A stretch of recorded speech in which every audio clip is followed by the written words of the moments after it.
Right? Hey! Jesus fucking Christ, I forgot how loud this title theme is. But we are back. We are back with more Layton versus Wright. Oh god. Oh no. My fucking... Oh no. Oh god. My... You can see the part where my torso ends. Oh jeez. There we go. Well, I mean, it still kind of pops out. I think it always does that. But it looked a bit more obvious than before. Whatever. It's fine. It's here. And we're here. With more Layton versus Wright. You know, it's good to finally do this 2 weeks in a row. Because it feels like I've been kind of not doing that. What do I mean kind of? I haven't been doing that, but we're doing it now, weekly. Hopefully. When is my graduation again? That's a Friday, okay. Anyway. And that's like a month from now. Anyway, enough about that, yes, yes. Let's get into the game. Because we were about to start a funny trial. The storyteller wrote a new story right before our very eyes. A man from afar falls to a golden curse, and a woman from afar cries out in grief. This passage could be referring to Mr. Wright and Miss Fay. Must hurry over to them at once. I have a terrible feeling something will happen at the alchemist's house today. And yet, you wanna know where that fucking got us? Layton getting fucking zapped and turned to gold. God damn. Unfortunate. Unfortunate. Rip to him, but I'm built different. I've gotta stop saying that. It's in poor taste. Doesn't make sense. How has it come to this? Darn witch! Why'd it have to happen to the professor of all people? You gotta believe me, Nick. I may be a spirit medium, but I'm no witch. Hold on, I'm noticing the audio peaking a little. Let me turn mine down a little bit. How's that? It's still peaking a little. How's that? Fine, it's fine. Unless I start screaming. Don't worry, I know it wasn't you. Say, have you seen Luke today? I haven't seen him since last night. He was crying all night. I didn't know what to say to him. No kidding. He's the one suffering the most from all this. Poor kid. He probably just needs some time alone with his grief. We should leave him be. Yeah, he shouldn't have to see this trial. It'd be too hard for him.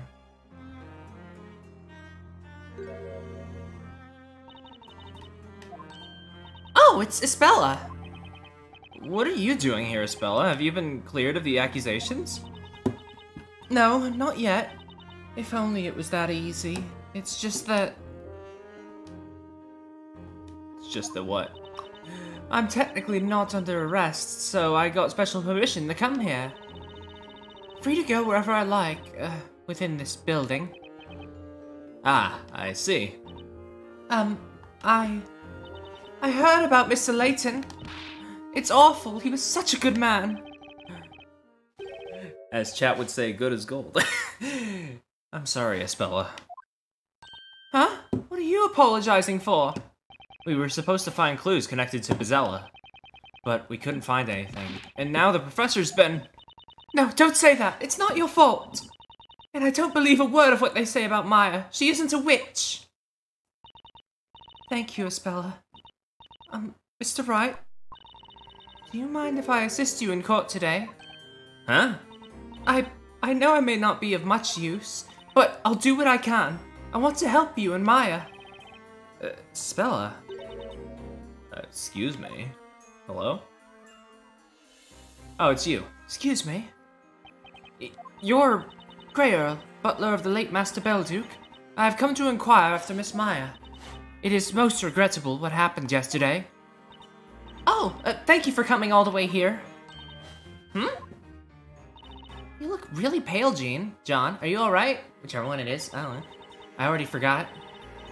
Oh, please don't worry about me. It's merely that since the incident, sleep has eluded me. Oh. I spent the night searching through Master's notes on alchemy. I hope there may be some mention of a method by which something turned to gold may be reverted back to its original form. You were looking for a way to rescue the professor? Human fate is often cruel, but that's also why we must never lose hope. Damn, you know, they've got a point. Defender! Accused! The trial's about to start. Proceed to the chamber. Yes, we're coming. Nick. Cheer up, Maya. I'm not just gonna let them sentence you. I just wish all this would stop already. Whether someone's a witch or not, no one deserves to be burned. I know, I can't stand for it either. If you'll kindly excuse me now, I must return to my duties. No problem. We, appreciate you coming to see us.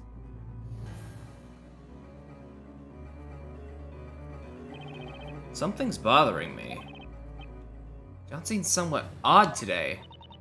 Let's go, Mr. Wright. The trial's about to begin. Alright, let's go. And here we are again. And here we are. The trial of Maya Fey shall now begin, as scheduled. Scheduled? I don't think I've ever... No, I've definitely heard it pronounced that way, but it's just uncommon for me over here as a dumb American. Knights of the court, are you ready to cross your swords of justice? Oh, you bet I am. Inquisitor Zacharias Barnum always has his sword ready for the work of justice. Yeah. Defense ready, Your Honor. At this stage, I just gotta give it all I've got. Hell yeah, question mark? It would appear the defender has thrown down the gauntlet, Sir Barnum. Now, before we begin, may I have a word with you, defender? Yes, Your Honor. Last time we met, you stood in this court as an apprentice baker. In all honesty, when I saw you for the first time, I thought to myself, a baker should stick to bread baking. Is that so? What a fine first impression I made. However, today you are not merely some befuddled maker of sweet buns. I'm obliged to fully recognize you as a knight of law and justice, on par with Inquisitor Zacharias Barnum. Oh, damn. After one trial? Shit. I mean, to be fair, we did win.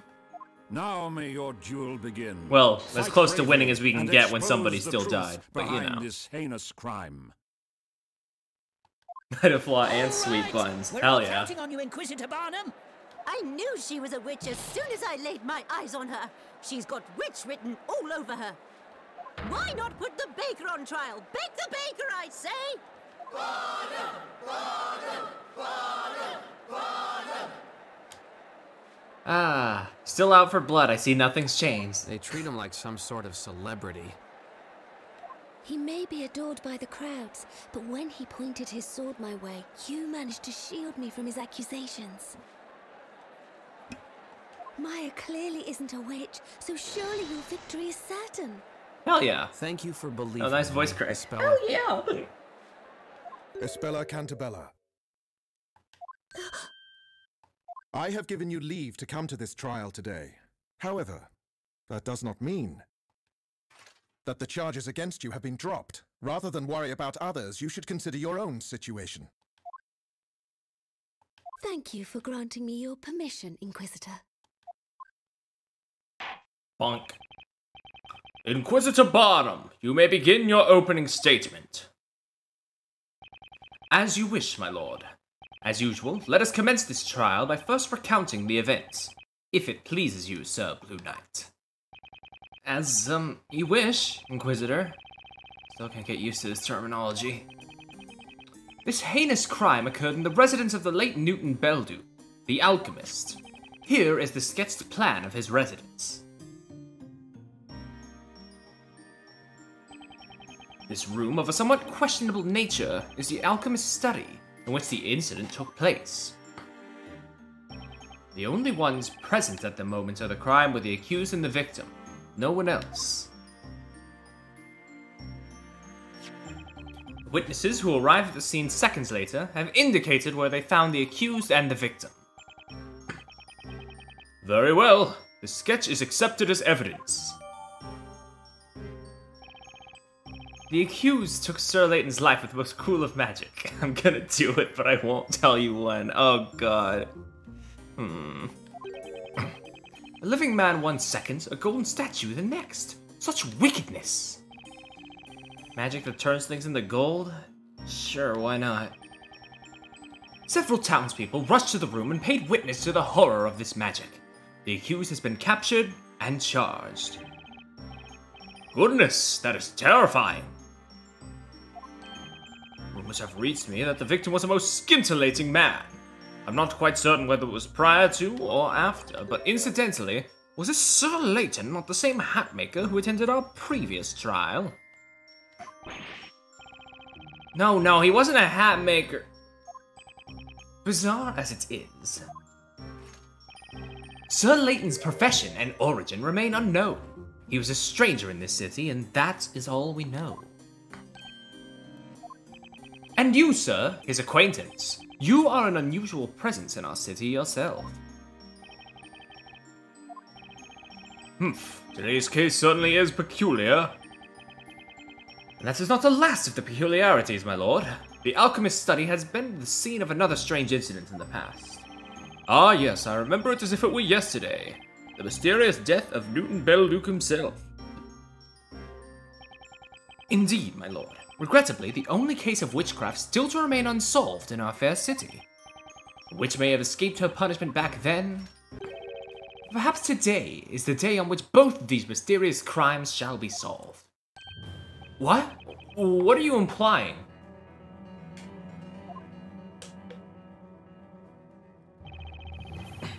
Patience! You will know soon enough, Sir Suddenly Pale Blue Knight. How interesting. It seems the Inquisition have something up their sleeve. Now, Inquisitor Bottom, you may begin.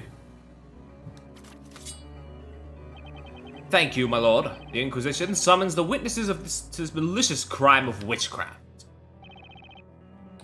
If only I'd made it to the room sooner. Maybe I could have prevented all this from happening. I won't let Maya take the rap for this. I'll find every single crack in their testimony and prove it wasn't her.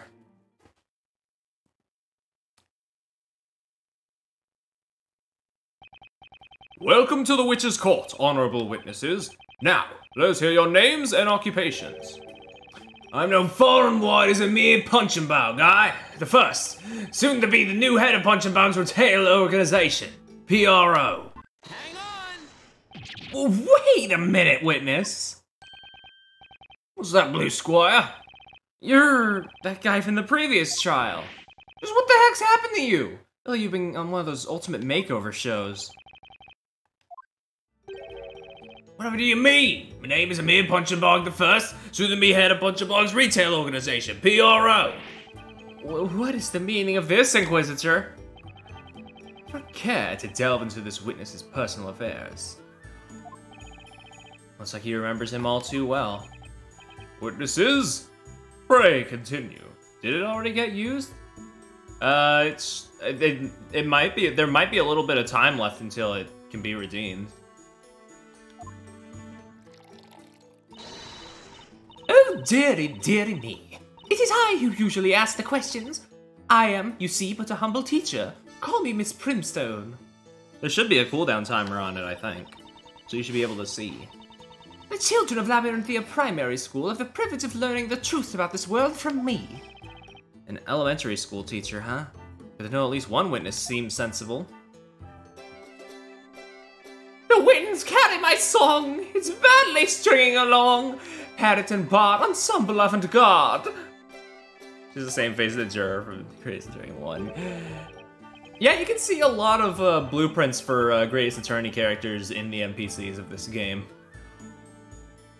Also, Birdly Deltarune. Oh god, now I'm half tempted to change his voice to my Birdly voice. But that would be awful. So let's do it. My faithful muse here is Cracker the musical parrot. No one understands music like Cracker. Aside from me, naturally. At least it's not another goat. What a smart bird! He's imitated that teacher perfectly.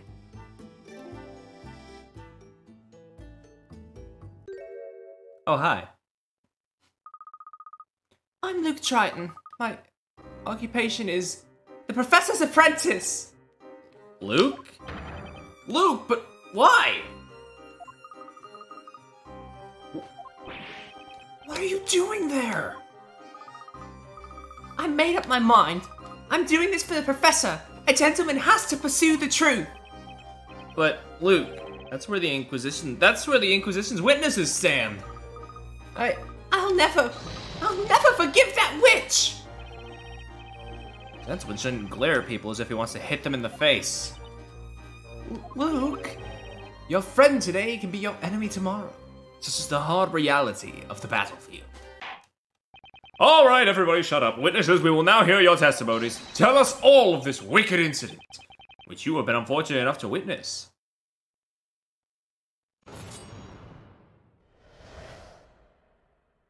All right, what we witnessed.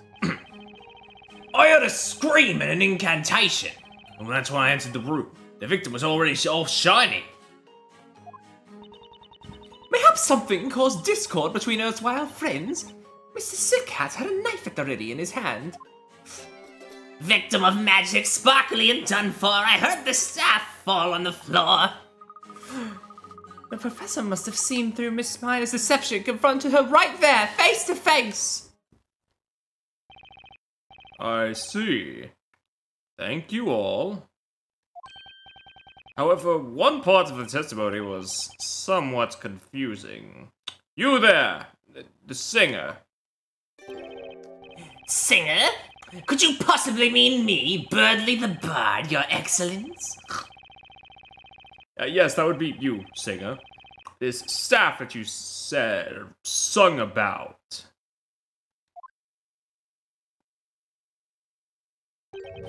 Is as you suspect, my lord. This very witch's scepter. There are two different magic gems attached, meaning the perpetrator could have used two types of magic. Yeah, it would seem so. This gem here enables the use of a gold transmutation spell, Goldor. Goldor. Just for the word alone makes the tiny hairs on the back of my neck stand up. Ha ha ha! That's the one, all right. That's the dreadful incantation that I, a mere Punch and Bowg the First, also heard. Oh, dearie me. I've seen that scepter, so I have. Clank tips over the golden man. The scepter falls, not the witch's plan. Oh, dearie me. How dare she do that to the professor? By the way, this witch's scepter was found on the floor near the victim. If you'll turn your attention to the sketched plans, it was located right here. A scepter dropped by the accused would naturally tumble to exactly that spot. Objection! Objection, shut the fuck up. Inquisitor Barnum, what you're saying amounts to nothing more than a baseless assumption. Oh, Mr. I forgot the nickname that I give him. Sir Blue Knight. Oh, Sir Blue Knight. I assure you it's quite based. Is it because your friend is on trial? Perhaps you had better cool yourself down. Well, anyway, the court accepts the scepter as evidence. Thank you, my lord. And the spelled Goldor. Inquisitor Barnum, may I ask you something? What is it now, Sir Blue Knight? We know that one of the gems is for the spell Goldor, but what about the other one? A naive question. Huh? Naivety may be no hindrance to a baker who spends most of his time amidst bread. but it can be your undoing here in court. Would a knight put a weapon in his enemy's hand? He's telling me to do my homework, huh? Mr. Wright! Look for information about that magic gem in the Grand Grimoire. Thank you, Isabella. That would be great. Just leave it to me. She seems very happy to help. The defender may interrogate the witness.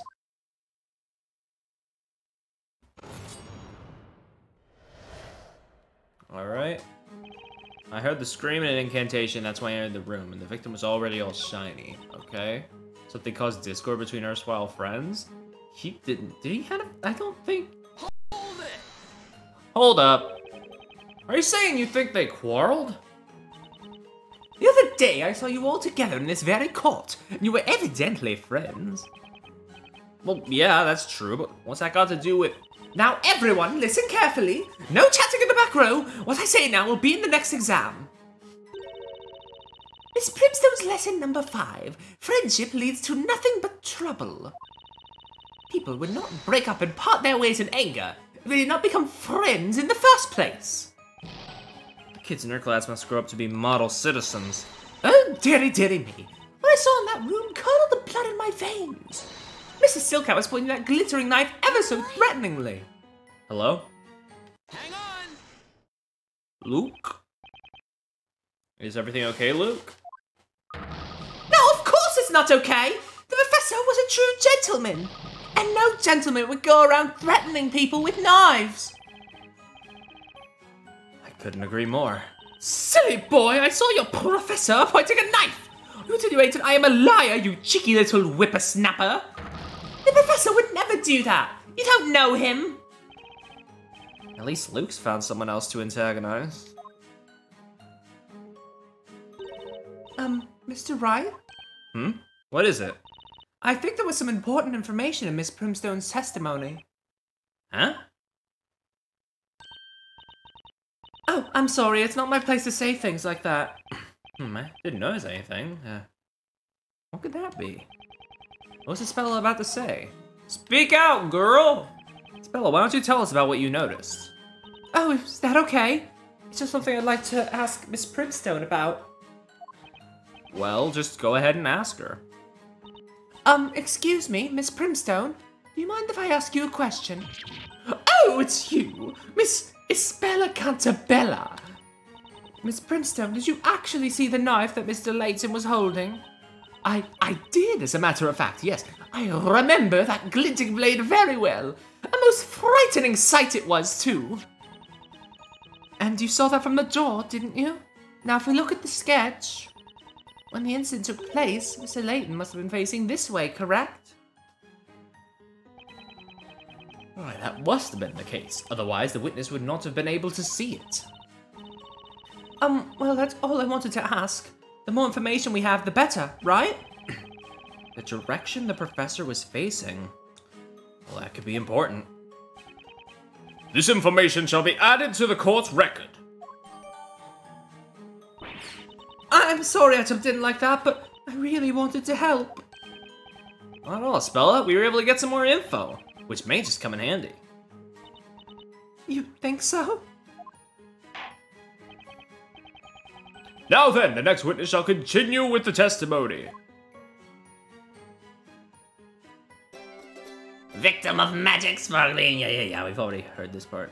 The professor must have seen through Miss Meyer's deception and confronted her right there, face to face.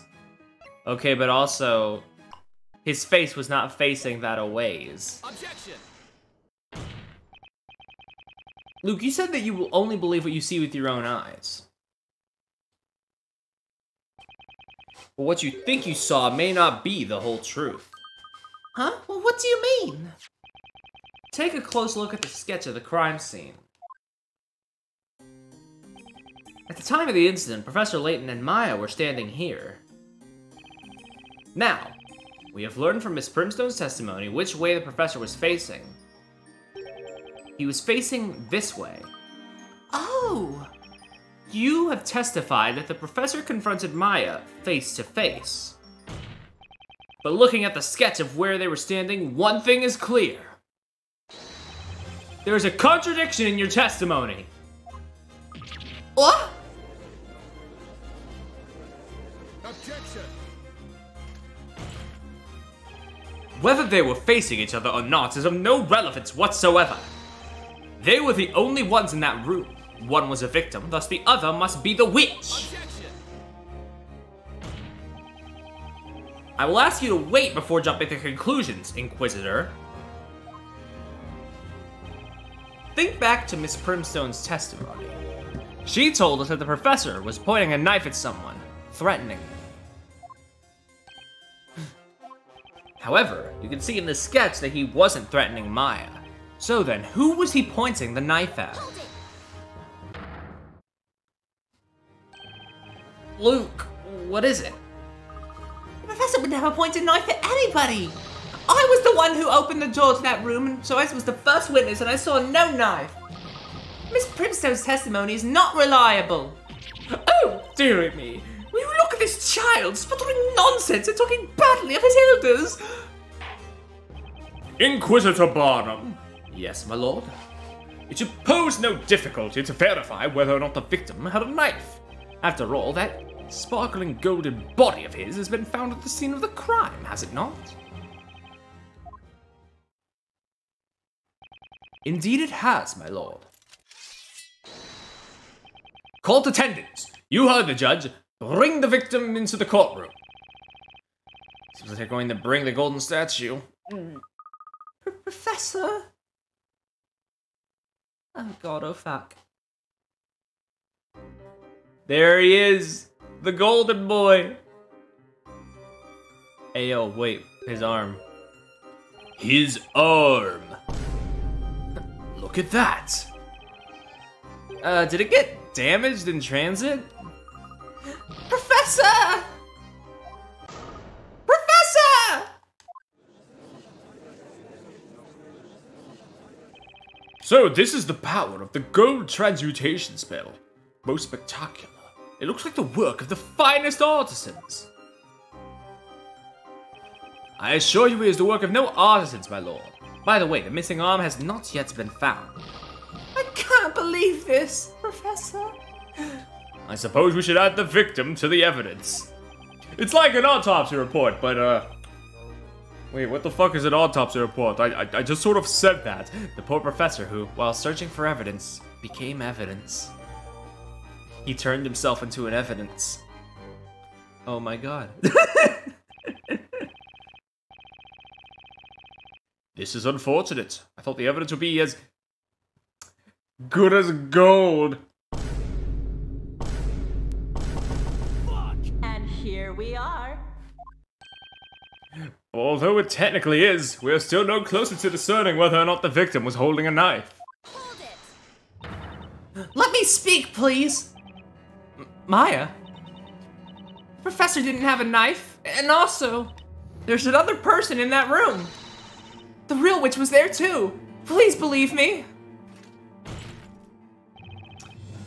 Accused? Do I really need to warn you again? Inside the cage, you are to behave like a bird that's forgotten its soul. Speak again and you shall be punished. Do you think his organs are intact inside his body, or is it all just solid? I'm not sure which is worse, considering his arm is gone.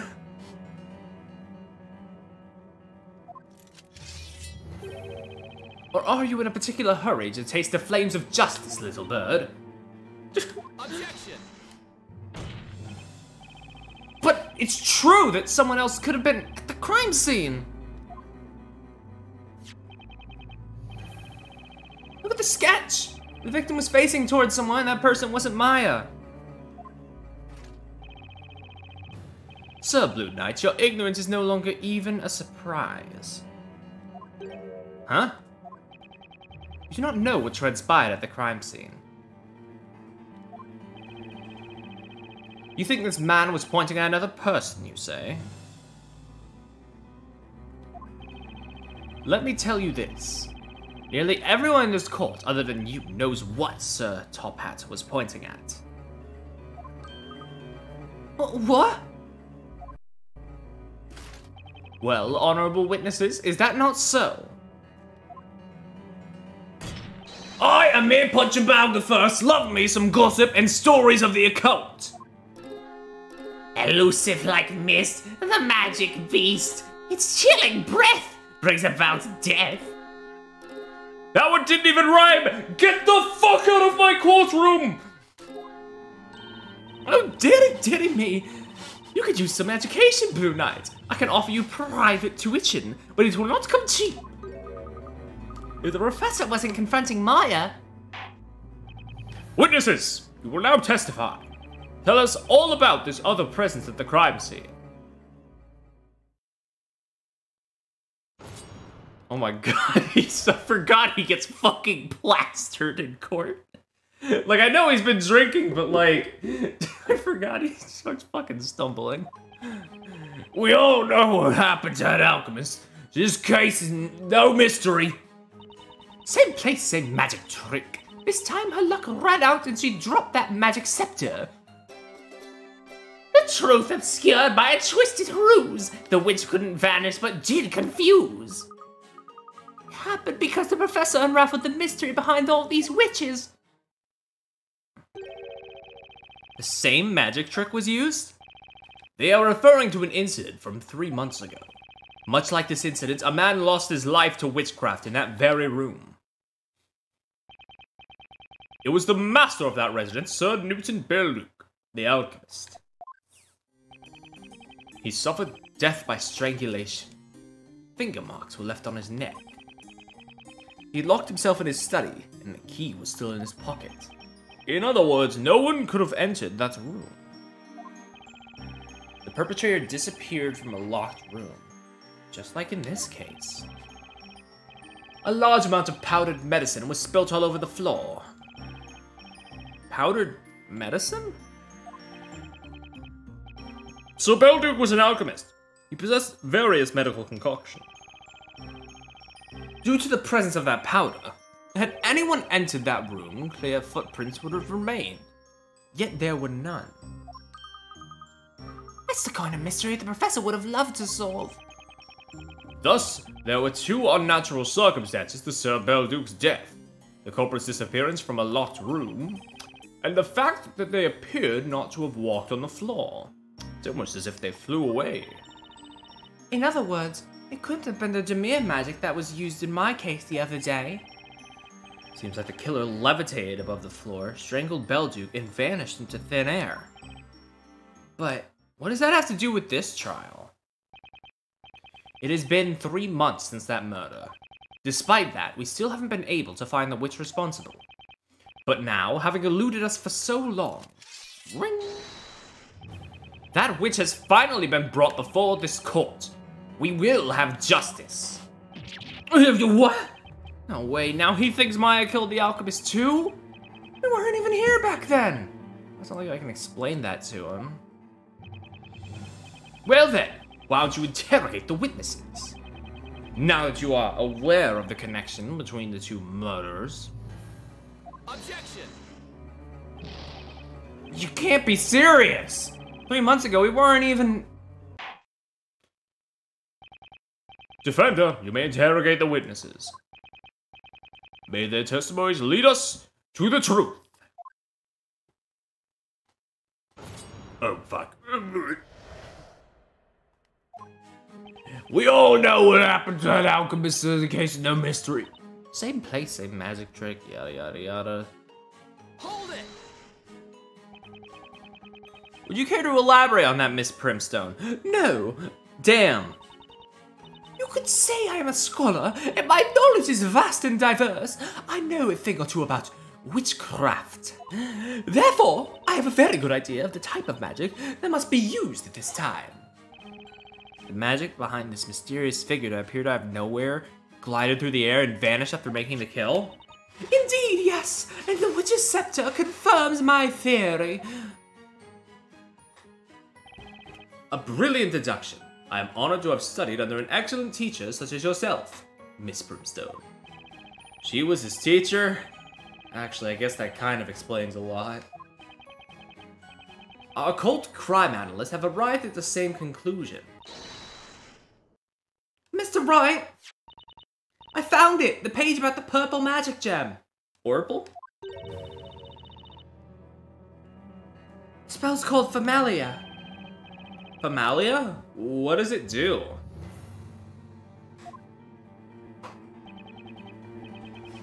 The spell Familia, bound within this purple gem, is used to summon a familiar. Oh, fuck. What the actual shit? Oh my god, it disconnected. Give me just a second, people. I dropped the goddamn controller. Is it reconnected?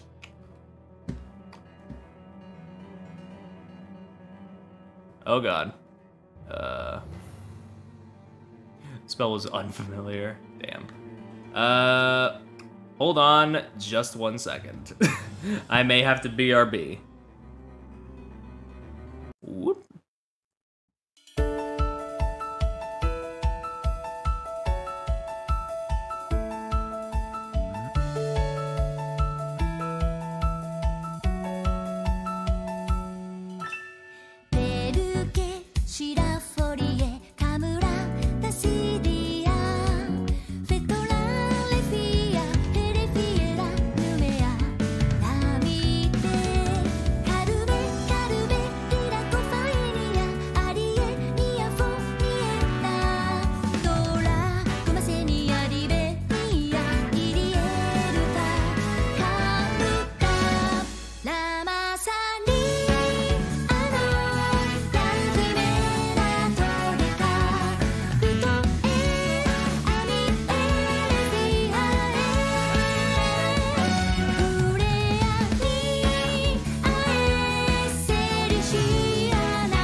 It fucking crashed, so I have to, like, skip through the first couple of cross-examinations in order to get back to where we were, which Kinda sucks, but it's not something that I can't do.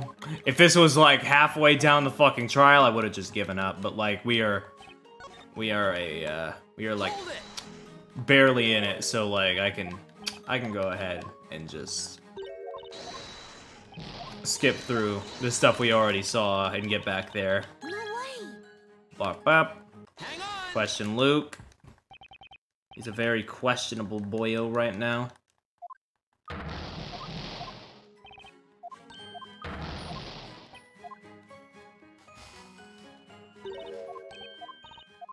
Alright, alright. Speak out. Yeah, we won't be in this time for long, hopefully.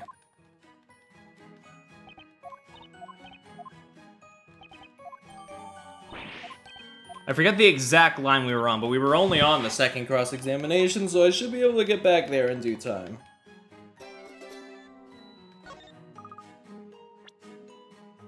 Objection!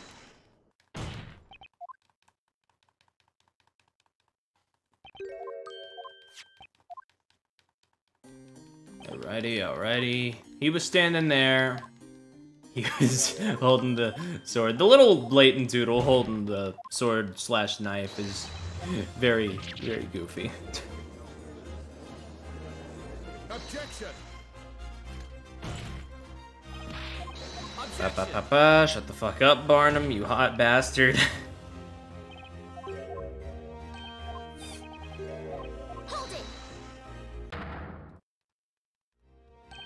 And Luke is like, the professor would never kill.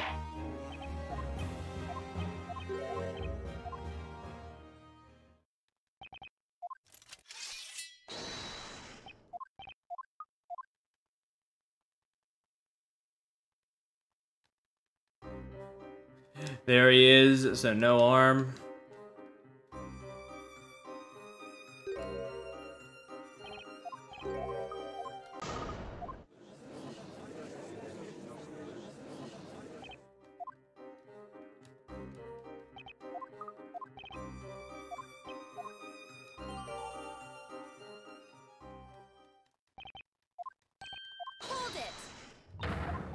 Maya wants to speak, but then Barnum has a sexist moment. Which is unfortunate, but you know what? That's why we are, that's why we're trying to save Maya here, because she doesn't deserve this.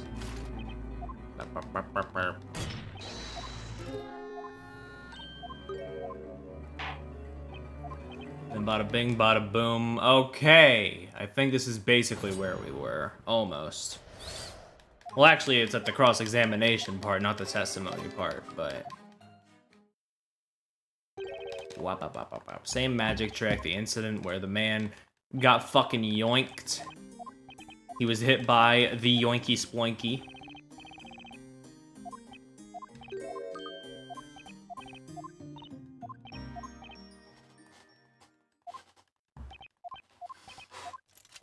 Shing!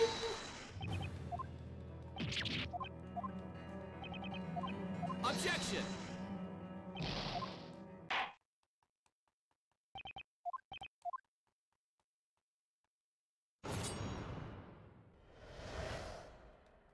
Alright, there's no mystery, same place, same magic trick. What did she mean by this?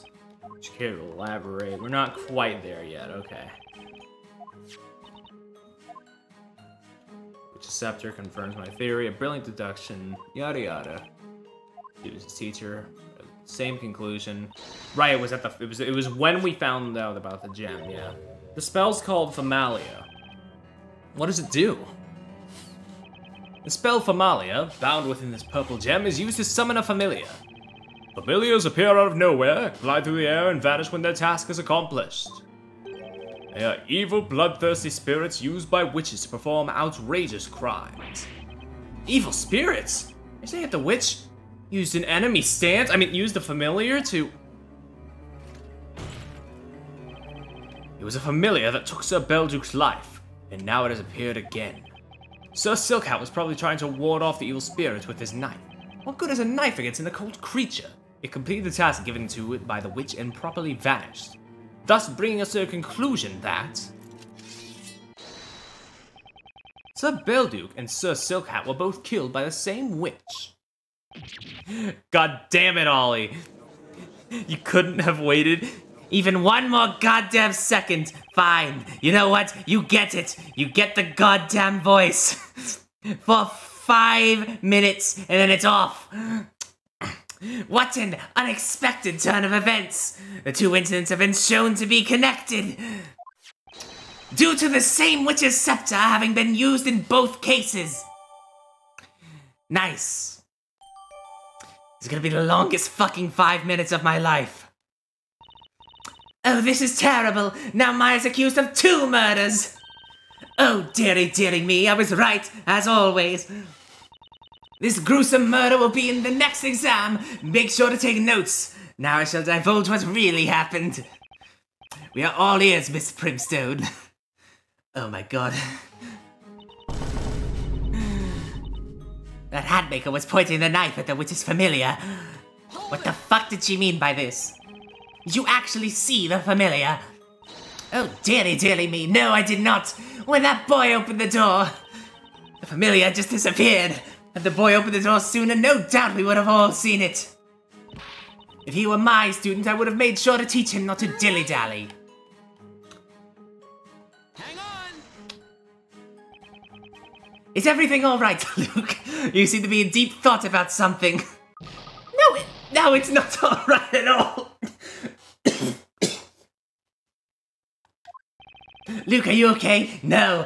Is there something in Miss Primstone's testimony you'd like to comment on? That's what I keep telling you. The professor wouldn't point a knife at anyone. Dearie, dearie me, what an impertinent child. I'm telling you, I saw a knife. Oh, you know, I'm just dying. It's not every day I get to come out of hell, Ollie Ryden. So, I'm making the most of my time, but I'm also suffering for my time. I distinctly saw the glint of a sharp blade. At any rate, as we can see now, the victim's arm is missing. As such, there is no proof that he had a knife. Objection? Fuck you. That is but a mere detail. It matters not. A mere detail matters not. You need a hard candy. Oh, that would hit the spot just right. Ugh. Unfortunately, I do not have any at the desk right now. Oh my. Anyhow, I wonder, where could that missing arm be? Yeah, that ought to be looked into. Who the fuck? Hang on! Mister, do you have something you'd like to share with us? Mr. Amir! It's Mr. Amir Punch and Bog the first to you, Bluey. The likes of you ought to show some respect to a future man of wealth such as me. Does he not have wealth already? I mean, he's already decked out like a fucking Christmas fruitcake. You seem to be looking ahead to a future full of newly gained bitches. I mean riches! I can look wherever I bleed and please. Anyway, why are you looking at me like that? I don't know about that golden bloke's right arm. Excuse me, Mr. Wright. What is it, Isabella? I may be stupid, I may be wrong, but... there's something about that man. Wouldn't you say he looks, sus... It's not just you. Everything about him is so shady it makes me want to double-check my pockets. Mr. Amir, stop pretending you don't know anything about the Mitches... Mitches? Witches? Victims? Oh my god. This is why I'm only here for 5 minutes in a day. Stop pretending you don't know anything about the victim's missing arm. Pretending? I told you I know nothing. Nada, zero, nil. I ain't seen it, or heard about it, or put it in me pocket. Put it in your pocket? It wasn't me, honest. Seriously, I've got nothing to do with it. Who the fuck? Mia! You lying lying, cheating, good for nothing. You tried to deceive me. Oh, holy shit. And on that note... Yeah, time's up. No more grandma. Thank you for redeeming your 5 minutes. Watch Smiling Friends if you haven't. Oh my god. It always feels like an out-of-body experience. Order! Order! Who is that person?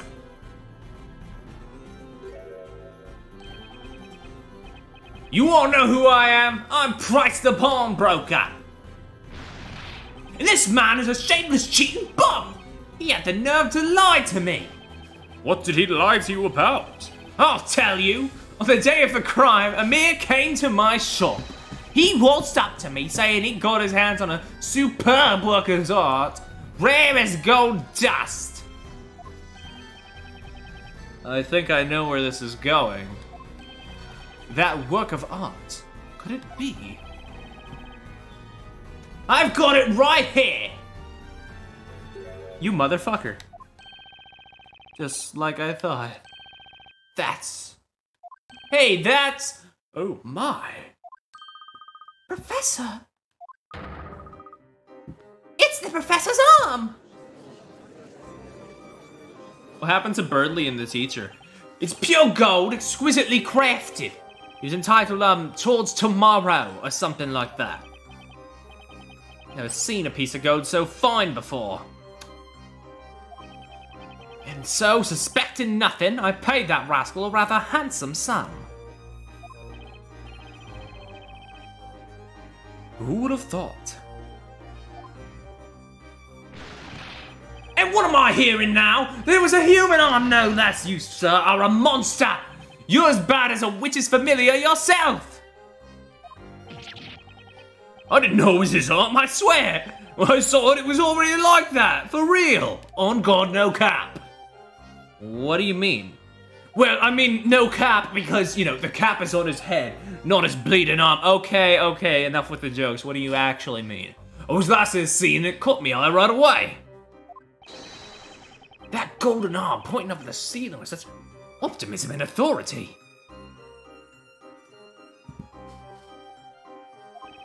I thought it looks like it's showing me the way to a brighter, better, richer tomorrow. Richer. To me, it was a work of art, a precious one at that. And then it found its way to your pocket and you pawned it? You mounted it on a crude stand, gave it a tawdry title, and passed it off as some kind of a sculpture. Don't try and look away from the truth now. Darn it, I can look wherever I darn please. I'll look away from the facts and forward to the future. Always look on the bright side. That's a mere Punch and Bog's motto. Well, whatever you say, buddy. There he is! The golden boy. Back together again. Where were we now? Ah, yes. The victim's arm has been successfully reattached by one of our masterful craftsmen. Knights of the court, you may resume the Inquisition. At least one thing's clear now. As everyone can see, the victim definitely wasn't holding a knife. Oh, dearie me! It seems I may have been mistaken after all. What do you think about it? The victim had already been turned to gold when we entered the room. According to the witnesses' testimonies, that was the case, yes. Well, then I'm sure you can see that it was easy to mistake that glittering pointing finger for a knife. Indeed, the victim's finger has a glint to it resembling that of a sword's edge. Such a sense of power and intensity. It's enough to send a shiver down the spine of anyone's being pointed at. No puzzle is a match for the power of the professor's pointing finger. I guess no one remembers I'm known for pointing like that too. I think your pointing finger makes quite an impression too, Mr. Wright. She's just taking pity on me. Is that all you had to say, Sir Blue Knight? Huh? As I said before, whether the victim had a knife or not is completely irrelevant. Yeah, what he said! Yeah, you better apologize to me now. Badgering me for no reason like that. Is that all there is to it? That arm holds some other clues. You've come this far. Maybe there's something else you could ask about. She's right. I need to ask some more questions. Well then, Mr. Amir, perhaps you can tell me one more thing about that arm. How much did you pawn it for? Where is it lying? You found the arm on the floor, pointing upwards, you said? Yeah, I did. Finders keepers, I say. It was pointing straight up at the ceiling. The arm somehow happened to fall down in such a way that it landed upright. What are the odds of that? Actually, that reminds me of a puzzle. Now, if you can just show us on this floor plan here, I'd like to know the exact spot where you found the victim's arm. Sure, I remember that well. It was right there. Yes. That's where you would expect it to have fallen. Now, if that's where it was, then something's definitely not right. If you keep looking at that sketch so intensely, you shall burn a hole in it. Or perhaps you're going to claim there's a contradiction in it somewhere. This arm is the final clue left by the professor. Even after turning to gold, he was pointing out something important. Namely, the key to solving this case. Well, Defender, do you see any problems in the locations as marked on the sketch? It's no use. There's nothing on the sketch. Nope, it's all good. Very well, and to the bottom we may proceed. Took us longer than expected. We have finally managed to ascertain some facts. The defendant attacked the victim using 2 magic spells enabled by the witch's scepter found at the crime scene. The witnesses each saw the very moment at which the victim turned to gold and collapsed. And then the witch dropped the witch's scepter. This is bad. There's nothing here I can object to. Nick! That voice! I didn't have the scepter. Look at the sketch again, Nick. Maya, the sketch? But I did look at it. Mr. Wright, I've been thinking about it. I'm sure Mr. Layton must have left us a hint somewhere. There's gotta be something in the crime scene sketch. Maybe he'll jump out at me as soon as I raise an objection. Oh, Your Honor! Are you okay, Mr. Wright? Sorry, I didn't get much sleep last night. My friend turned to gold. Understandable. What did you say? So my friend turned to gold. Please, if you'll all take a look at the floor plan, you'll notice that there's a contradiction in the location of the arm.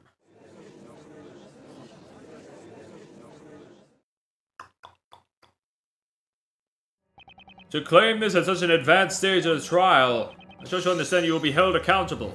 This proved to be a waste of our time. Yeah, I get the picture, but there's no time to worry about that. In that case, why don't you enlighten us and show us this so-called contradiction? What contradiction does the victim's arm create? Scepter. Got it. Contradiction is right here. And this is the witch's scepter. Let's go over the order of events as per the witnesses' testimonies. First, the witch cast a spell on the professor, turning him to gold. When all of you rushed to the crime scene, that golden statue fell down, making a loud noise. Next, the witch dropped the scepter. What are you getting at, Sir Blue Knight? All witnesses agree with this order of events. That's right, they all agree that's how it happened. But then, there's the arm. Well, what about it? Spit it out, man. Let's assume that Maya was the witch. And look at the sketch again. The witch dropped the scepter after having turned the professor into gold. The scepter tumbled along the floor, and was found here, as asserted by the prosecution. However, that would be impossible. There's no way it could have been there. Oh, I see it now. The arm, it was... I'm glad you seem to have noticed. The victim's arm was on the floor right here, standing on its end. Therefore, the scepter couldn't possibly have fallen that way. Ergo, it couldn't have been the defendant who dropped the scepter. In other words, Maya is not a witch! Ugh!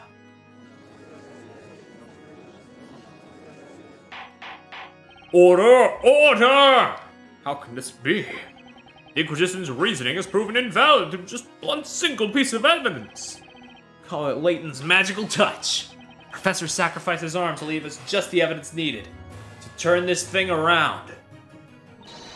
That was amazing, Mr. Wright. Professor. Objection.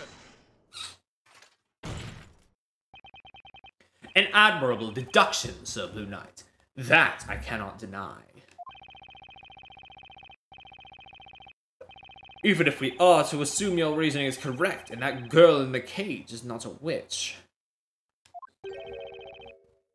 Even if, in the many trials I have attended, I have become well versed in certain aspects of magic, I am all too aware of its potential to confuse people, befuddle their memories, and make their minds hazy. No one can resist such a maddening influence.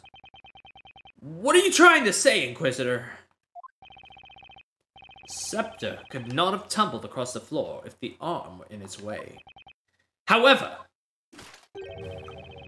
can we be sure that is where the arm was? Are all of the witnesses able to confirm its location at the time? We've heard what they had to say several times now. They agreed that the scepter fell after the victim fell over. And yet, no one actually saw the scepter being dropped. Witnesses, think back to that incident once more. Did the golden statue fall over first? Did the staff fall before it? Think carefully about what you have seen and heard. Everything hinges on your testimonies. May your words guide us to the truth and decide the fate of this caged witch. Yeah.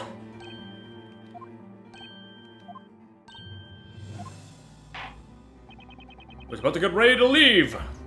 It seems there is need for further questioning. Testify once more, witnesses. Tell us of the golden statue and the Telea Magica.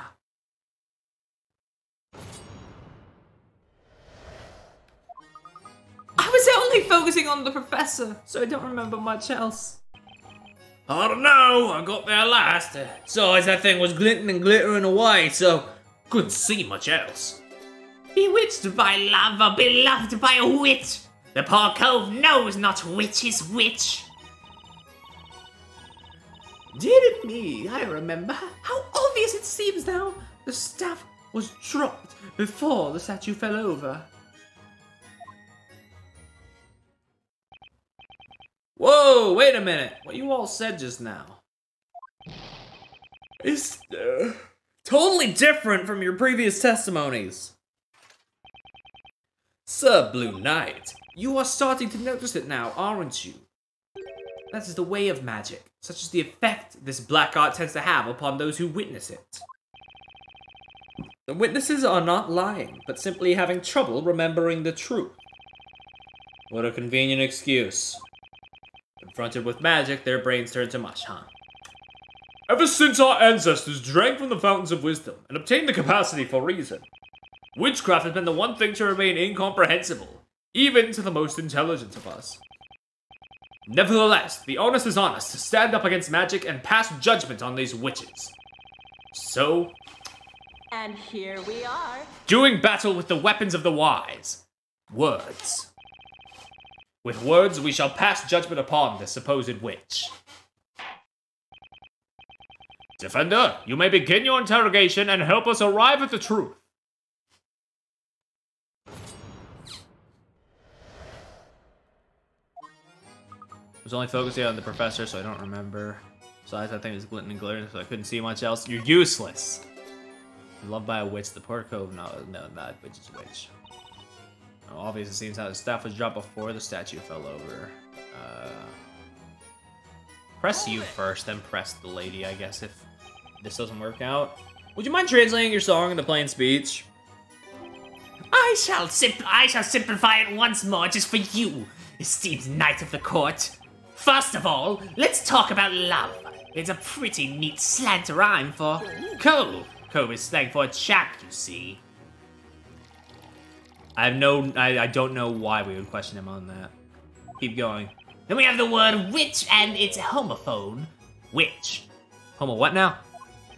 Right. Next, we have the delightful consonants, beloved and bewitched. It is ultimately a song of confusion. I'm confused. To be honest, there's nothing more to it.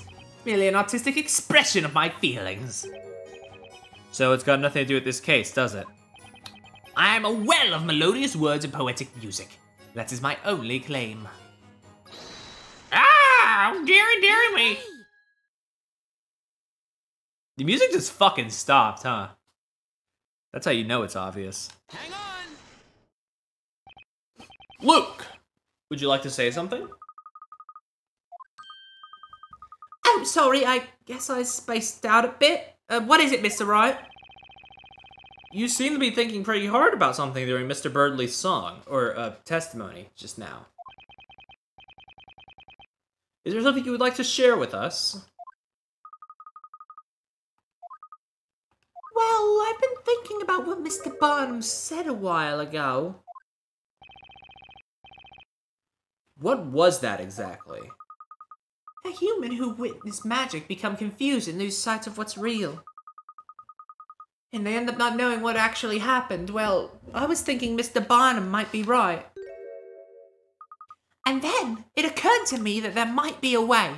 I mean, we do have with us a witness who isn't human. Ah! Oh, dearie me! This situation seems oddly familiar. I asked him earlier if he remembers the events clearly or not. He said he has a memory better than an elephant and remembers everything perfectly well. Ah, that's right. I almost forgot. Luke can talk to animals. Mr. Wright, I know it sounds crazy, but please let me try. Let me ask Cracker to testify. Ah! Oh, dearie me! Should I? I'm stuck now anyway, and witnesses' testimonies are all over the place.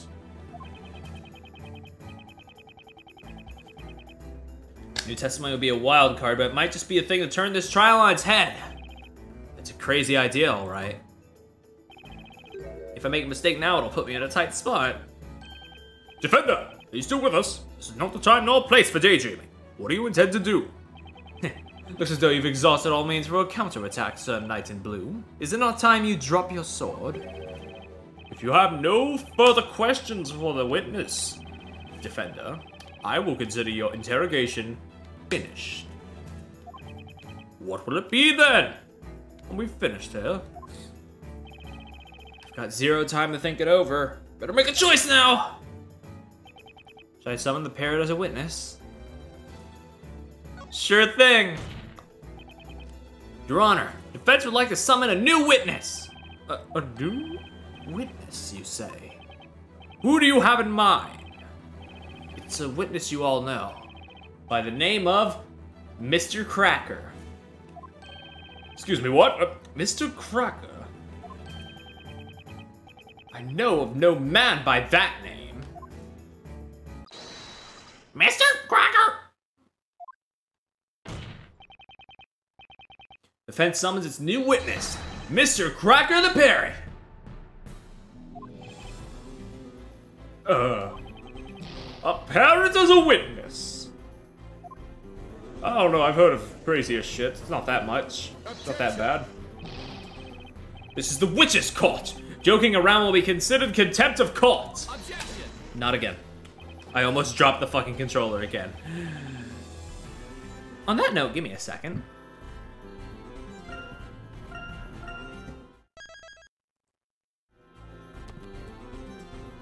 He saw it happen and he heard it too. He's as valid a witness as the others. Objection!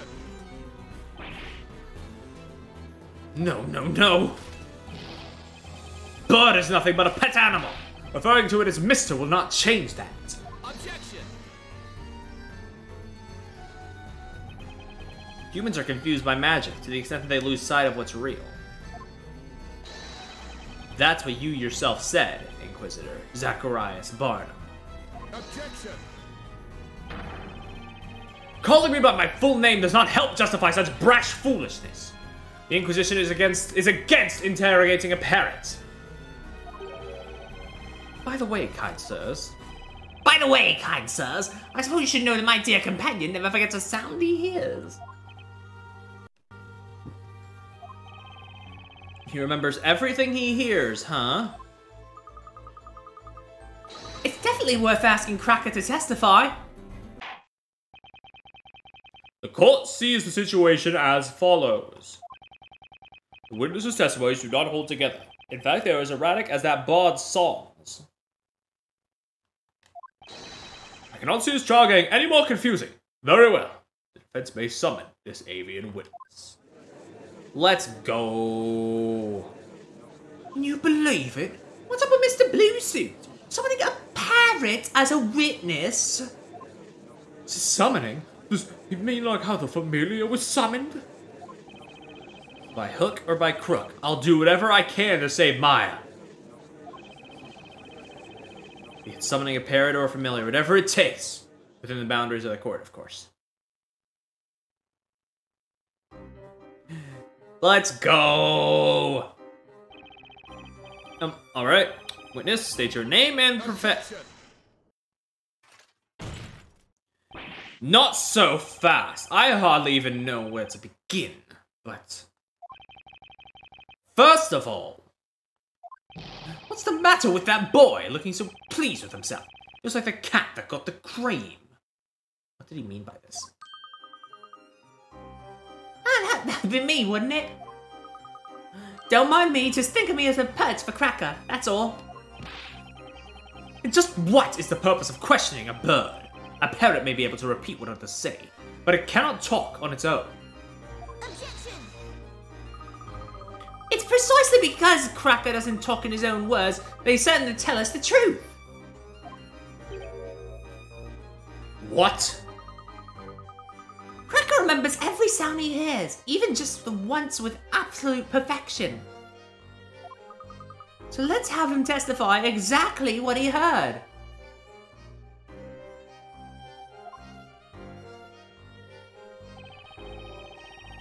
If Cracker can repeat every sound, I'd say this should be a valuable testimony. I cannot believe this is happening.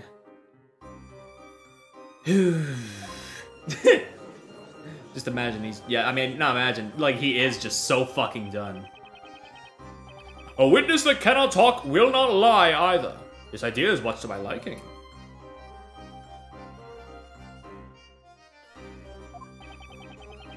Well then, may our new witness Cracker testify to the court. We wish to know what exactly you heard from the beginning of the incident.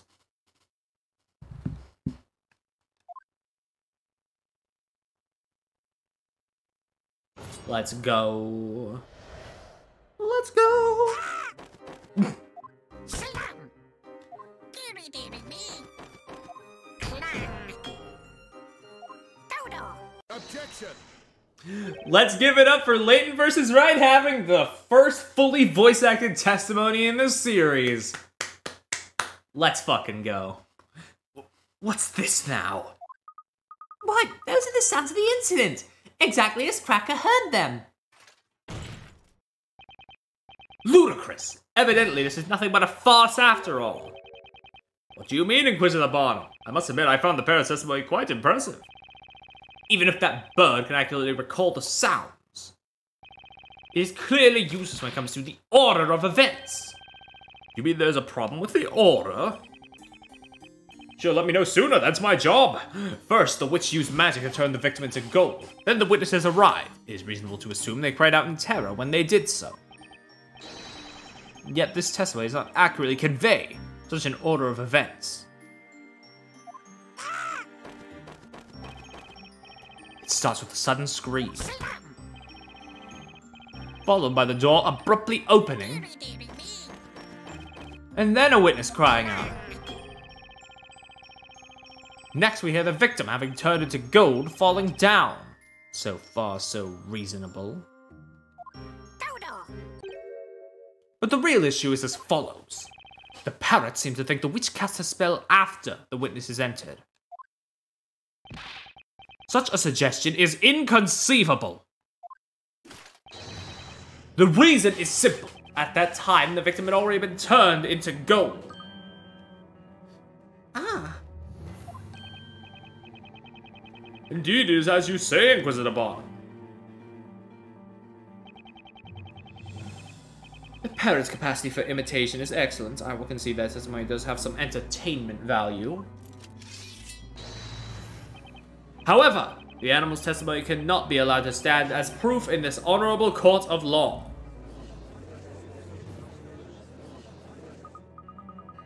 Don't write Cracker off just like that.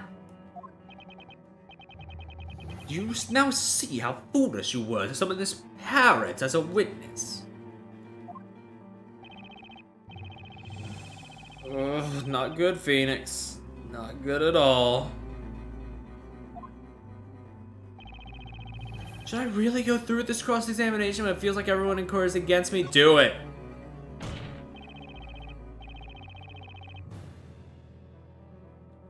The defense wishes to cross-examine the witness.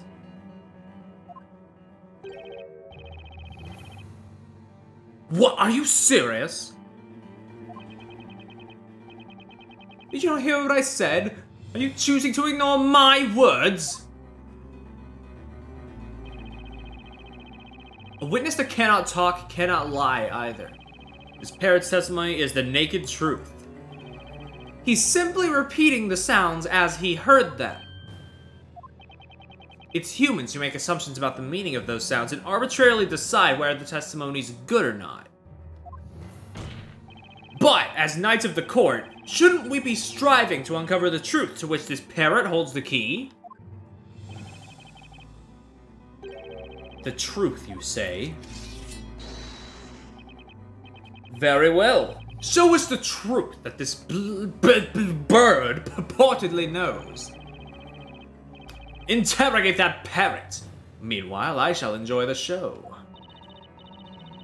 Will you do it, Mr. Wright? Do you think it's hopeless? Defender, you may interrogate the witness.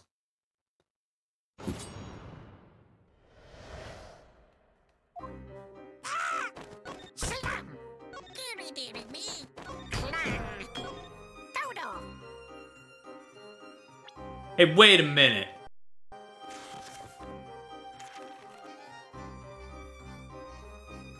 Bruh. I don't have the bruh sound effect on my soundboard. How do I not? I've said this like 5 times. I need to get on it. Objection! There's a critical contradiction in this testimony. We're all aware of that, Sir Blue Knight. This contradiction is between your so-called desire to find the truth and the fact that you are interrogating a parrot. That's not what I'm talking about, Inquisitor. There is a contradiction here that makes one thing particularly clear. The fact that we have clearly all made a wrong assumption. How so? Luke, can you ask Cracker to repeat the incantation once more? Right you are. Godor! Godor! Godor? According to the Grand Grimoire, the name of the gold transmutation spell is Goldor.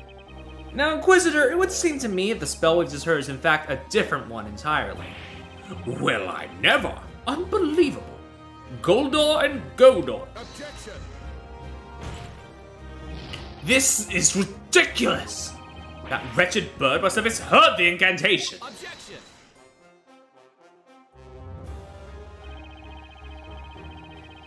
Cracker is able to imitate sounds perfectly. The incantation was indeed misheard, but only by the people hearing it. Objection! The victim was already found in his golden state. That is proof enough that the Goldor spell was used. Objection! But you're forgetting that Cracker heard this incantation after that spell had already taken place. Which makes it entirely possible that this Goldor spell was used as well.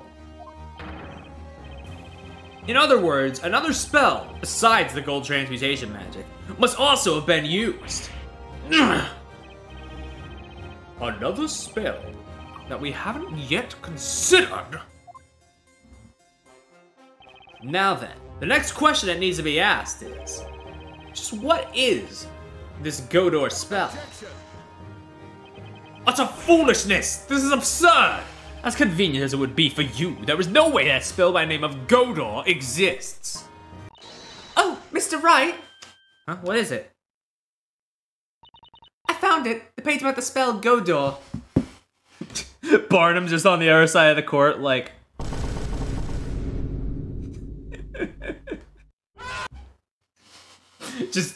he's just so distraught.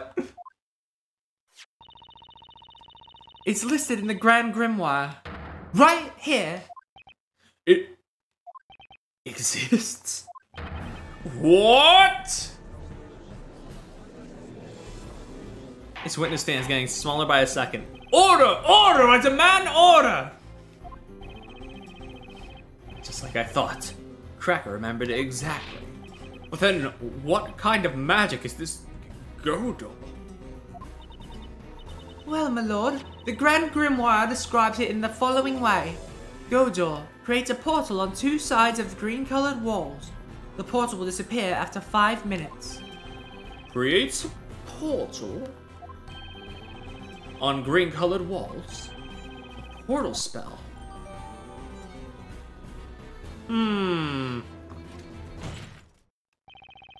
Aren't you a lucky man? It appears even the Grand Grimoire is on your side. However, there is a fatal flaw in your explanation. Huh? What flaw is that, Inquisitor? It is really quite simple. Think back to how the alchemist study looked at the time of the incident. Do you remember any green walls? Because I do not. There were none. I'm just imagining Phoenix with like the smuggest smirk, remembering that shit behind the painting right now. All the walls were coated with white plaster. In other words, it was impossible to use Goldor in that room. Why are you smiling like that, Sir Blue Knight? Oh, there he goes. He's not smiling anymore. Good. I too have visited that alchemist study since the incident. I remember very well that all the walls in that room were a dull shade of white. Your little theory was interesting, Sir Knight in Blue, but it's proven to be nothing more than that. A mere wild guess. As long as you cannot prove that this Goldor spell was used, your little theory shall be considered no further. In all honesty, I was very surprised to learn of such a spell's existence. However, as long as it was impossible to have used this spell at the crime scene, your deduction leads us nowhere. So, let me ask you now. Yes, Your Honor? Do you, perchance, have any proof that you could show us? Can you prove that it was feasible for the witch to have used Goldor in that room? This is no coincidence. The spell must have been used at the crime scene. But do I have the proof that it was even possible to use Goldor? Naturally, I have proof. It's been on my mind for a while, that inexplicable mark. It has to be the evidence that ties up all the loose ends. The defense wishes to present evidence. Impossible. The determination in your eyes made me think you would. Now then, we shall allow the defense to present its evidence to the court. Present the proof that the spell Godor was used at the scene of the crime. Take that! Bitch. The walls in the study are coated with white plaster. Not all of them, though. There's just one spot, which is green. Oh, there is? I noticed it when investigating the crime scene. You may recall there was a small painting behind the desk. And for some reason, the wall behind it was painted green. It was... what? I recall seeing that painting myself, too. If you look at this floor plan, I'd say it was around here. Mr. Wright, I'll mark it on the floor plan. It's been bothering me since I saw it.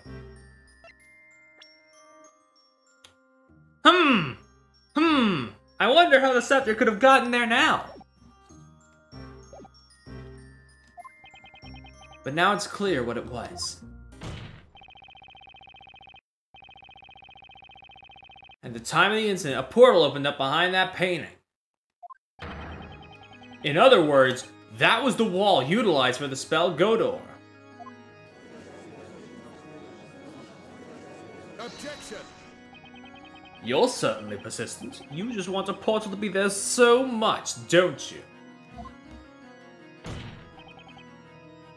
The wall behind the painting was green, and that's a fact! There was somebody, quite literally, in their walls. Incidentally, I remember that painting well. It was a small landscape piece. About the size of, say, an open grand grimoire. Wait, how did he get the book? How does he not know that the spell Godor exists if he has the Grand Grimoire?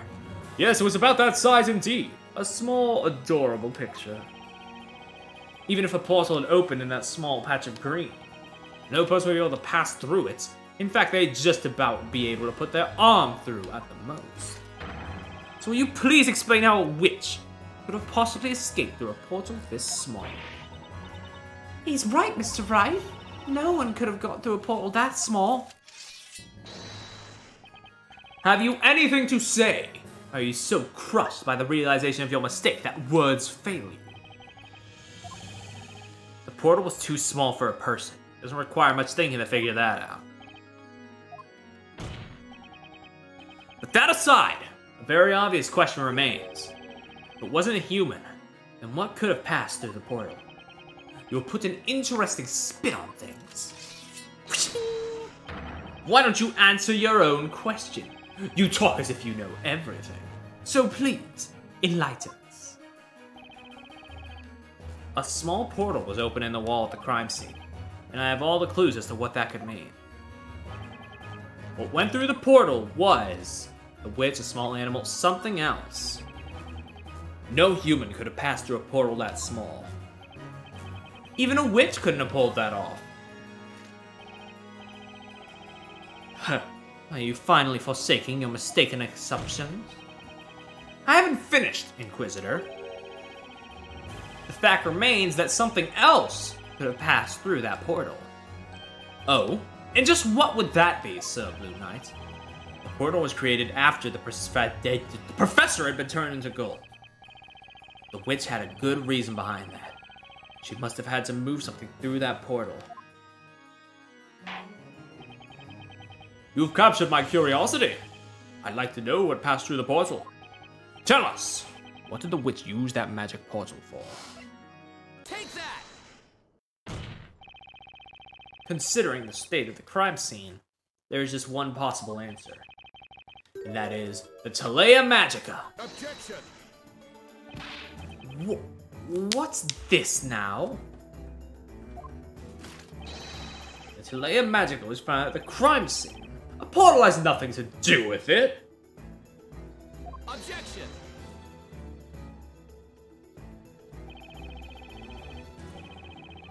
Inquisitor Barnum, you're making the wrong assumption. Wrong assumption? The witch wasn't trying to remove evidence from the crime scene. She wanted to plant it. She threw the witch's scepter into the room through that portal. Objection!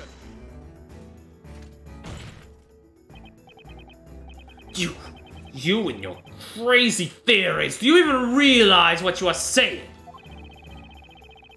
If she threw the staff into the room, that means... Exactly. She did it to deceive us. Her goal was to make us draw the wrong conclusions. When the incident took place, the witch herself wasn't in the room. She cast the spell from outside. What?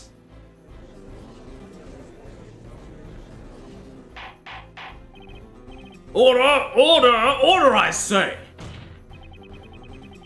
And that's not all. There's even more proof that the staff was thrown into the room from the outside. What proof?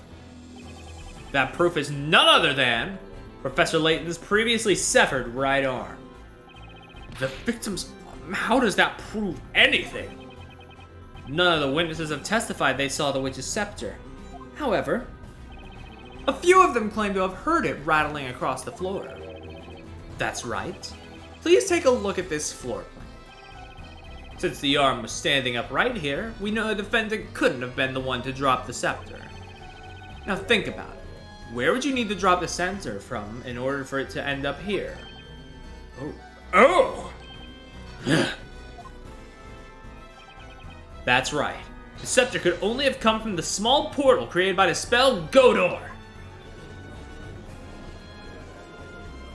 Holy fuck, he really just cracked it, didn't he? This is most unexpected. The witch wasn't in the room when the crime occurred. Or at least, that's what the defense claims. It's the only thing that explains all the contradictions we've run into. Bah! Sir Blue Knight, with that imagination of yours, you could aspire to write fantasy stories. A nice try, I must admit. You know, I just realized when he slams his fist down and it does the screen shake thing, if I talk at just the right, like, if I make a sound at just the right point, it looks like his, like, fist slam makes my little avatar jump, and I think that's very, cute. Thing that I could do. I'm gonna see if I can time it better. However, this line of assertion is futile. There is a glaring contradiction in your words. Another contradiction? Whatever are you referring to, Inquisitor Bond? This is the Tilea Magica that was used in the incident. As we have established, there are 2 magic gems in it. God, now I'm just imagining just a tiny little Chibi Perry plushie on the side of Barnum's desk, just vibing there, making comments throughout the fucking trial. One for the gold transmutation spell, Goldor, one for the shadow familiar spell, Familia. A witch in possession of this staff would not have been able to cast Godor.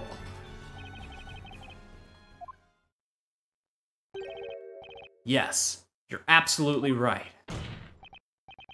But you can't write off all the evidence supporting my theory as mere coincidence. Why must your agreement always be followed by a but? What I'm getting at is, this Tilea Magica isn't genuine. Not genuine.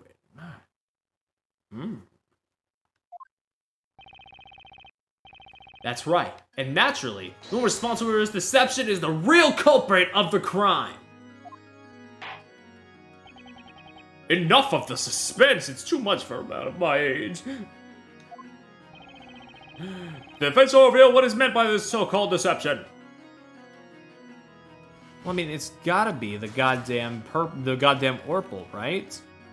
Like, how would you have gotten through the thing without the green gem? Got it. first I want to clarify one thing. Can we be certain that the Telea Magica in question is authentic? Without doubt. The metal rod in its center is called the Spina Magica. That's not real. What? There's no way that's real. What? You're just making shit up at this point. No, I quite assure you that's what it's called. The witch's mark on its tip is clearly visible and highly detailed. Let me guess, the tip is called the Tip of Magica? You shut your mouth, Sir Blue Knight! It is impossible to forge, even by the finest craftsman in all of Labyrinthia. I can guarantee you its authenticity. That leaves us with only one possibility. The forgery in question is... the Familia Magic Gem. Well, what? A forged magic gem? Objection! That is an insult to our investigators. Objection! Only witches can use the power of these magic gems, can't they? So tell me, how can you know whether a magic gem is the real thing or not? Objection! Oh, I forgot. Hold it right there. We know for certain that the spell Goldor was used. It is undoubtedly not forged. But what about Familia? Anyone actually see Familia at the crime scene? That's... 3 months ago, when an investigation was carried out into Sir Belduke's death, the results yielded the following conclusion. The spell Familia had been used to summon a familiar, which in turn carried out the murder. And the witch used exactly that to her advantage. Another similar incident at the same crime scene. Don't you think that would be the perfect opportunity for the witch to frame the defendant for her crimes? The defendant will be blamed for both the professor and Sir Belduke's deaths. She'd be taken for the real witch. Oh. That was the real culprit's objective.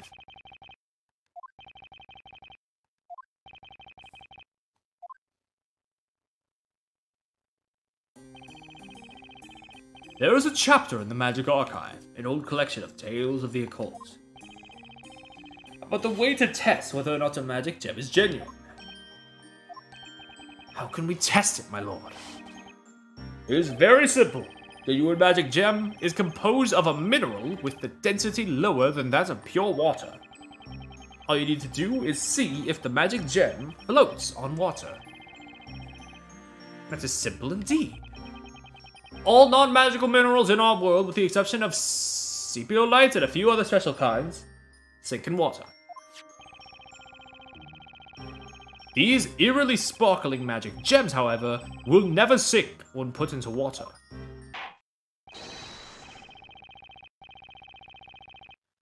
Bailiff, remove this magic gem for immediate examination! The magic gem's a fake? What's up with this trial? This is not how it was supposed to be. What did they mean by this? It's all right, darling. Don't cry. You didn't see a witch burning today. Sir Barnum never disappoints. Hush now. There, there.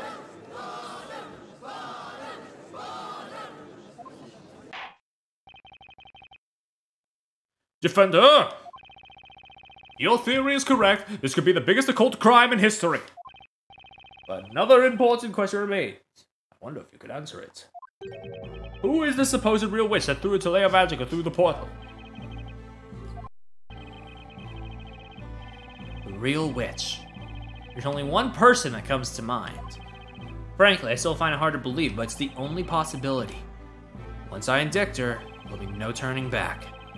Knowing the consequences, should I give her the name? Mr. Wright? Oh boy. In Labyrinthia, witches are punished by fire. I know you think that's going too far. But even in a world that seems so insane to you, those who take the lives of others must be punished. That's a universal law, isn't it? The witch turned the professor into a golden statue. And that's not all. She took the life of the alchemist too.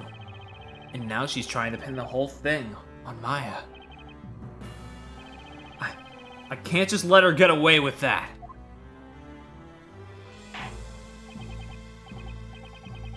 Well then, defense, let us hear your theory. Who was this witch responsible for using Godor and then throwing the scepter through the resulting portal? Take that! You've eliminated the impossible. Whatever remains, however improbable, must be true. There's only one logical possibility. It has to be that person. The real witch is Jean Grey Earl. Grey Earl? I've heard that name somewhere. Wait, isn't that the butler who serves Sir Belduke? That's correct. Objection! What's this about? You seem to love rolling out these ridiculous suggestions, but you ignore the obvious. Jean Grey Earl is male. Inquisitor Barnum, tell me one thing. Is it only females who can be witches? Are you daft? Of course it's only females. Never in the history of this court has there ever been a male witch. You're so utterly ignorant. You should be ashamed of yourself. Alright, well, I'd like to ask another question.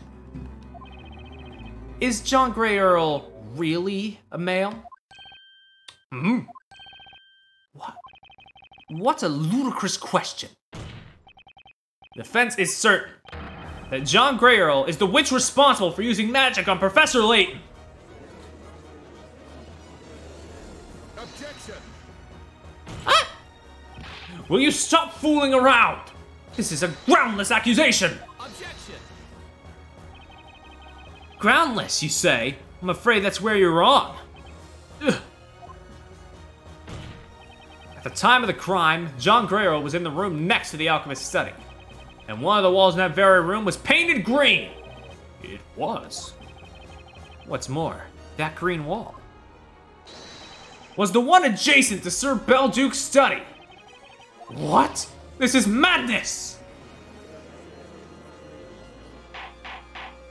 Inquisitor Barnum, quickly, have the butler summoned to the court. Have John Grey Earl brought here immediately. Certainly, my lord. It shall be done.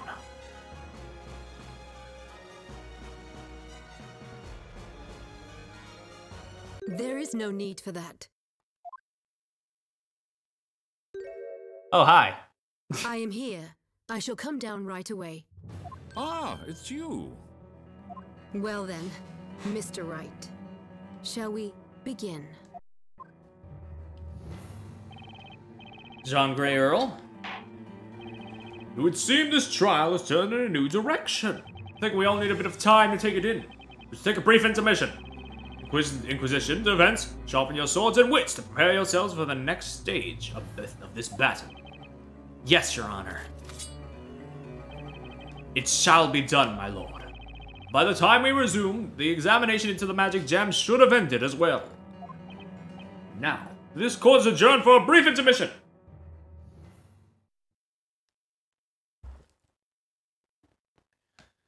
All right. Well, I know this is a bit of a shorter time than normal, but I'm thinking I'm gonna cut it here and finish up this trial next time, because I have a couple commissions I need to get to, actually, and just general artwork that I need to do. I've been a bit behind on my schedule, so A brief one-week intermission, yes indeed. or you know, I might, depending on my schedule, depending if we actually do finish Klonoa tomorrow, there's an open spot in my schedule. I could play Layton versus Wright on a Saturday if no, wait.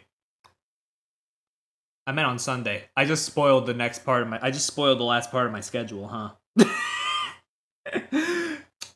Next week was I put a spot for Klonoa on Sunday just in case I didn't finish on Saturday. So I guess if we finish it on Saturday, then you know, I could do an extra Layton versus Wright on Sunday. You get what I mean. Either way, that's not confirmed. What is confirmed is that we will be back on Wednesday with more Layton versus Wright, definitely. So I'll see you then. Thank you for coming, thank you for staying, thank you for watching the show, and I will see you all next time.